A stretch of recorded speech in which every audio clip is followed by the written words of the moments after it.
Kaixo, Pedro! Kaixo, Joni! Azkenian hemen, kostain zaigu, Hola! Bueno. Ezin geratuta, Ezin geratu, eske pertsona okupatua naiz. Ni ere bai. Zuere bai. Bueno, pero musikaria zaba. Bai. Nola zen. Bueno, ez dakit, ja txikitatik nire barnean sentitzen nin behar hori, hasieratik sorkuntzako behar hori, eta bueno, hasi nintzen gitarra ikasten, lehen da bizi, eta gero letrak egiten, eta bueno, hortik aurrea, ibilbide luzea eukidet, o eukitzen nahi naiz. Zein izan da zure lehenengo taldea? Beitu, nire lehenengo taldea izan zen Hortzikara, azpeitikoa, porque itxurunez beste talde bat zeon garai haietan izen igualakin. Orduan, azpeitira jun nintzen bizitzea, eta han lagun batzuk ezagutu eta elkartu ginen talde bat egiteko asmoakin, eta hortik hasi zen Hortzikara. Zestoakoa zara? Berez zestoan jaiotakoa bai. Eta ni flipatuta gelditu nahi gauza bat ematen zen ez nekien abeslaria zara.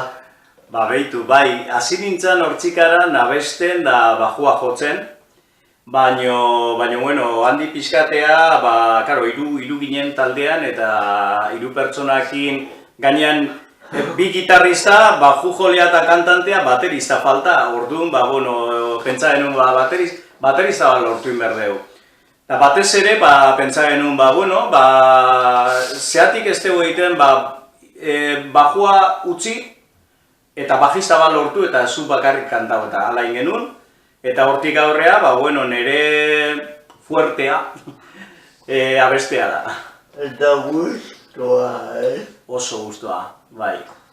Zer izan zen urrengo taldea? Urrengo taldea, justu horrekin, taldeko aldaketa horrekin baterista eta baju jolea ekarri genitun, eta taldea izena aldaintzun, taldea zen Segabator. Eta kontzertu dezente egin zenuten? Segabatorrekin, nahiko esperientzi luzea izan zen proiektu hori, kontzertu pila bat eman, adibidez, bukaera aldea junginen La Habana, Kuba, han egon ginen festival baten, eta proiektu hortan izan zen gure esperientzi onena Segabatorrekin, baina hortaz aparte kontzertu pila bat eman genituen. Eta Habana nola agurtu zintuzte publikoa?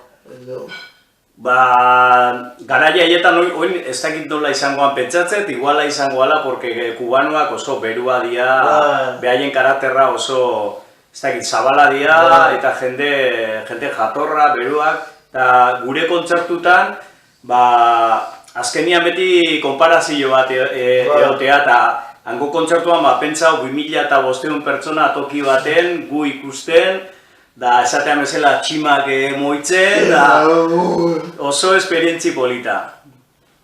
Bueno, eta hogain zaude, Izeiekin naho, eta da Azpeitiko proiektu bat, Segabatorreko jende batzu dago, eta baita ere bajista da Olbritzeko taldiana, izan zana, eta hortxea egea, kanta batzuk gerba ditugu, eta pixkanaka aterako ditugu jendia ezagutzeko.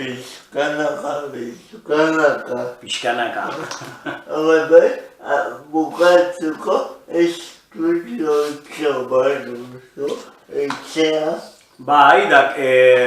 Estudio da home studio, etxeko estudio bat, horrek esan nahi du txikila dela, eta, bueno, adibidez bertan bateriak ezin ditu grabau, baina, bueno, hortako dakat nahi izan ezkeo ensaiatzeko lokala. Baina bertan gehien egiten dut, nire kanta konposau, eta, bueno, baten batek baldin bago, nahi baldin bago nirekin lan egitea, igual reproduzioak, behaiek estudio handi baten graba horretik, nik laguntza hori emate jo jendiai, bueno, oin da laguntxea hasi naiz.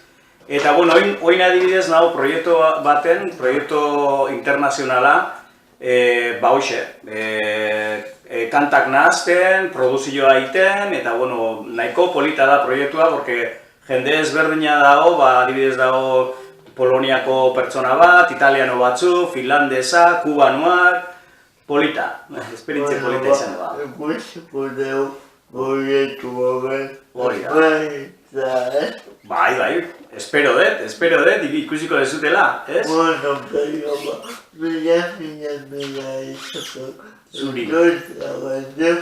Jarraitu horrela musika mundua eta ikusiko dugu. Oso ondo, eskerrik asko, placer bat izan da. Biladuko diego musua mundua. Hori da. Aio! Agur!